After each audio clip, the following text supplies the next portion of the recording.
Allez, c'est parti. Aujourd'hui, on va s'intéresser à une force qui fait tourner notre monde moderne, mais qui est complètement invisible, le courant électrique. Alors, comment on fait pour voir un courant électrique? La question a l'air toute simple, mais la réponse, elle, est assez fascinante. Franchement, comment visualiser cette énergie qui file partout, dans les murs, dans nos appareils, alors qu'elle n'a ni forme ni couleur? Eh bien, la solution, elle est là, sous nos yeux. C'est l'oscilloscope. C'est un peu notre fenêtre magique sur le monde de l'électricité. C'est cet appareil qui va transformer un signal invisible en une image qu'on peut enfin lire et comprendre. Donc, l'oscilloscope. Son rôle est à la fois simple et super puissant. Il nous montre en direct comment une tension électrique varie dans le temps. C'est vraiment notre œil pour observer l'électricité. Pour comprendre ce qu'on voit à l'écran, il y a deux réglages principaux à connaître. Imaginez un peu ça comme les zooms d'un appareil photo. Il y a un bouton qui va régler la hauteur de l'onde qu'on voit, ça c'est la tension en volts, et un autre qui règle sa largeur, son étalement, ça c'est le temps qui passe. En jouant avec ces deux-là, on peut mesurer n'importe quel signal. Maintenant qu'on a notre outil en main, on va pouvoir l'utiliser pour observer les deux grandes familles de courants, le continu et l'alternatif. Et là, l'écran nous raconte deux histoires radicalement différentes. D'un côté, on a le calme plat, une ligne droite super stable, et de l'autre, on a le mouvement perpétuel d'une vague. Ce sont vraiment les deux visages de l'électricité, révélés juste là, sur l'écran. Prenons d'abord le courant continu. C'est celui d'une pile, par exemple. Sa particularité, sa tension est constante, elle ne bouge pas.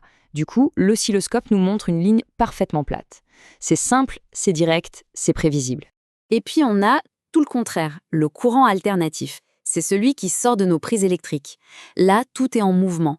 La tension grimpe jusqu'à un pic, elle redescend, elle passe même en négatif, et puis elle remonte. Ce cycle, qui se répète à l'infini, dessine cette fameuse vague parfaite qu'on appelle une sinusoïde. Donc pour résumer, c'est simple. Le continu, c'est stable, c'est une ligne droite. L'alternatif, c'est dynamique, c'est une vague. On a là deux mondes complètement différents. Et c'est cette vague, justement, qu'on va maintenant décortiquer. Cette vague, c'est bien plus qu'une jolie forme. C'est une sorte de langage codé qui est bourré d'informations. Allez, on va apprendre à le déchiffrer ensemble. Chaque point de cette courbe a quelque chose à nous dire. Sa hauteur? Eh bien, ça nous donne la tension à un instant T. Sa position de gauche à droite, ça, c'est le temps qui s'écoule. En lisant ces deux axes, on a absolument toutes les infos dont on a besoin. La première chose qu'on va regarder, c'est la tension maximale. On la note Umax, c'est tout simplement le sommet de la vague, son point le plus haut. Pour la calculer, c'est facile, on compte le nombre de carreaux, les divisions, entre le centre et le pic, et on multiplie ce chiffre par la sensibilité verticale qu'on a réglée. La deuxième caractéristique importante, c'est la période, notée T. Ça, c'est la durée d'un cycle complet. C'est la largeur d'un motif de la vague avant qu'il ne se répète. Et pour la calculer, c'est le même principe. On mesure le nombre de carreaux sur l'horizontale pour un cycle complet et on multiplie par la sensibilité horizontale. Bon, à cette théorie, mettons ça en pratique. Regardez cette expérience. Ici, on a réglé l'appareil comme ça. L'axe vertical, c'est 5 volts pour chaque carreau, et l'axe horizontal, c'est 10 millisecondes par carreau.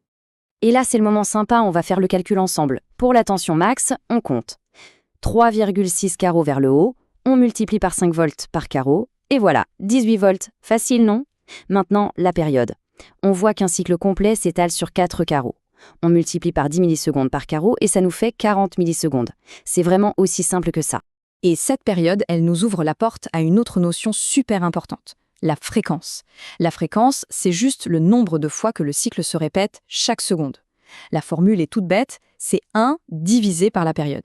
Donc si on reprend notre exemple, on fait 1 divisé par nos 40 millisecondes, c'est-à-dire 0,04 secondes, et on obtient 25 Hz.